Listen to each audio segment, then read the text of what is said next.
আমি যে বিষয়ে আলোচনা করব সেটা আছে হাজারো শিশুর আর্তনাদ। পথে পথে যে হাজারো শিশুর আর্তনাদ আমরা দেখি শুধু একটা মা বোনদের কারণে। এই যে যে আমরা দেখি পথে ঘাটে যে ছোট্ট ছোট্ট বাচ্চারা, 8-9 বছরের বাচ্চারা, তারপরে 2-4 বছরের বাচ্চারা, তারা এই যে রাস্তার মধ্যে হামুর উঠে বেড়াচ্ছে দুটো খাওয়ার জন্য। দেখা যাচ্ছে একজন একটা খাইছে, পানি খাচ্ছে, কিংবা আরসি টারসি খাইছে, জুস টুস খাইছে, খাওয়া পর যখন ওই মানে বোতল হোক আর যে পাত্রটা হোক, যে পাত্রে খাইছে ওই পাত্র যখন ফেলাই দেয় রাস্তার ধারে, তখন কিন্তু ওই 8 বছরের যুগপালা ওই বাচ্চারা, ওই 2-3 বছরের বাচ্চারা কিন্তু উবড়ি খেয়ে তার উপর পড়ে, দিয়ে গালের উপরে এরকম ধরে রাখে যে এক ফোঁটা যদি পড়ে তাহলে ওই ওই স্বাদটা তারা নেবে, তারা ওই যাতে তৃপ্তি পায় সেই চিন্তা ভাবনা করে তারা কিন্তু বইটা গালের উপর ধরে রাখে। তো এরকম হাজার হাজার লক্ষ কোটি শিশুরা আছে, তারা কিন্তু এই শুধু এই যে মা মা বোনদের ভুলের কারণে তারা কিন্তু এই ভুলের মাসুল কিন্তু তাদের দিতে হয়। তারা না পাচ্ছে বাপের আদর, না পাচ্ছে মায়ের আদর, না পাচ্ছে কোনো আত্মীয় স্বজনের আদর, কোনো আদর পাচ্ছে না, এবং সমস্ত বংশীয়ভাবে বঞ্চিত হয়েছে, তারপরে লাঞ্ছিত হচ্ছে। এরপরে তারা কি করবে, পেটের জ্বালায় ওই টুকাইগিরি করে। দেখা যাচ্ছে টুকাইগিরি করতে করতে দেখা যাচ্ছে অনেকে রাতে মায়েরও খায়, অনেকের এমন এমন মায়ের মারে যে চুরির লাঞ্ছনাও দেয় যে আমার এতে চুরি করছে, অথচ তারা এই যে যে টুকায় আছে তারা কিন্তু খুব কষ্ট করে।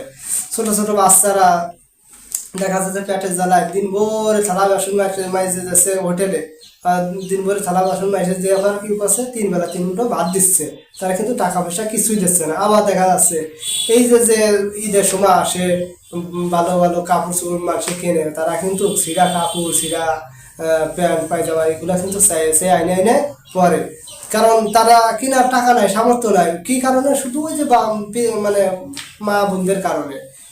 হ্যাঁ, এই যে যে শিশু এগুলা আসে, এগুলা এগুলা শুধু মা বোনদের কারণে। আজ হ্যাঁ, অনেকে বলতে পারে যে মা বোনদের কি কারণে। অনেকে অনেক বোনেরা আছে, তারা কিন্তু বর্তমান সমাজে কিন্তু প্রেম করলেই তারা কিন্তু যে জিনার দিকে কিন্তু ধাবিত হয়। যে প্রেমের বিষয়টা এইটা না, এই যে একজনটা একজন ভালো লাগতে পারে, একটা পুরুষ একটা মহিলার ভালো লাগতে পারে, একটা মহিলার একটা পুরুষের ভালো লাগতে পারে, তার মানে এই নয় যে জিনার দিকে অগ্রসর হয়। হ্যাঁ, তোমরা যদি মানে দুজনের যে চাহিদা যদি পূরণ করতে চাও, তাহলে সেই ক্ষেত্রে একটা আল্লাহ পাকের যে বিধান আছে সেই বিধান মেনে তারপরে তোমরা চাহিদা পূরণ করো, কিন্তু সেটা কিন্তু করে না।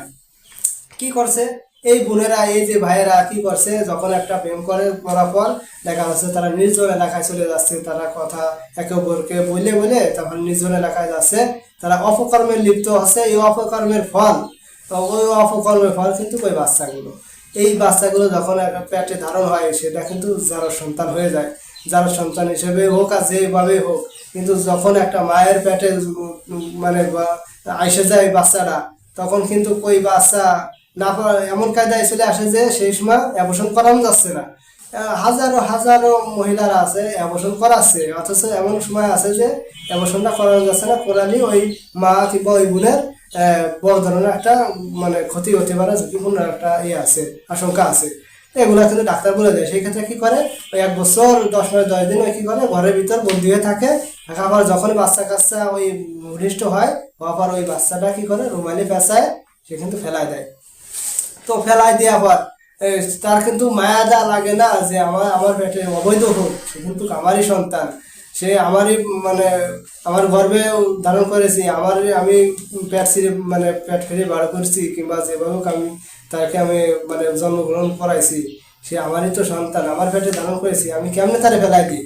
হ্যাঁ, সে এইগুলা চিন্তা কিন্তু করে না, না করে কি করে তারা রাস্তার ধারে জোর জার করে ভিতরে ফেলাই দিয়ে আসে। ফেলাই দেওয়ার পর এই যে ফেলাই দেওয়ার পর তারা কিন্তু কই আপনার এবার ওরা কি করবে, এবার ওরা তো অবুঝ, শেষ মাত্র শিশু, একদম মানে নবজাতক শিশু, তখন যদি কোনো এবার আশেপাশের লোকজন কি করে যে একটা বাচ্চা ফেলাইতে গেছে কিটা, এবারে দেখা যাচ্ছে একদম নিয়ে লালিত পালিত করতেছে, অথচ তারা কিন্তু সেভাবে সেই গুরুত্বটা দেয় না যে একদম ফেলায়, ওরা কিন্তু গুরুত্ব দেয় না, সেটা শুধু লালিত পালিত করতেছে। করার পর আস্তে আস্তে আস্তে দেখা যাচ্ছে একটু বড় হয়ে গেছে, তাকে কর্মস্থলে লাগাই দিচ্ছে, কাজে লাগাই দিচ্ছে, যা কাজ করে খা, তোকে আর কত কাল ছোটকালে তো মানুষ করতেছি, মানে আইরো যাইরো এরকম কিছু গালিগালাজও কিন্তু তারা পারে। এই এরা কিন্তু এই কষ্টটা কিন্তু তখন তারা বলতে পারে না, বলতে পারে না শুধু কি কারণে, যে বলবে কার কাছে। তো এক সময় তো ফাঁস হয়ে যায় যে তারা তাদের মা নেই, তাদেরকে কুড়িয়ে পাইছে, এরকম হয়। এই যে তারপরে পথে হাজারো শিশু না খেয়ে দিন রাত করে শুয়ে রয়েছে, না খেয়ে খেয়ে পড়ে আছে, অথচ তাদের আমরা খোঁজ খবর নিই না। তো এই যে যারা আমরা ধনাঢ্য ব্যক্তি আছি তাদেরকে আমি আহ্বান করবো যে এই যে যে আমরা যে আশ্রমগুলো খুলি, এই আশ্রমে এই পথ শিশুদের আমরা আশ্রমে আশ্রয় দিই, তাদেরকে সুশিক্ষায় শিক্ষিত করি, তারা বড় হোক, তারা যাতে কিছু একটা করতে পারে।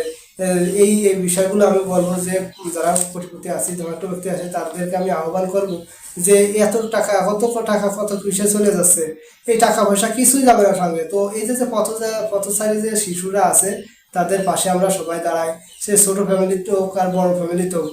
আমারও মন চায়, আমারও দুটো বাচ্চা আছে, তো তারপরে আমার মন চায় যে কিছু পথ শিশুর পাশে আমি দাঁড়াই।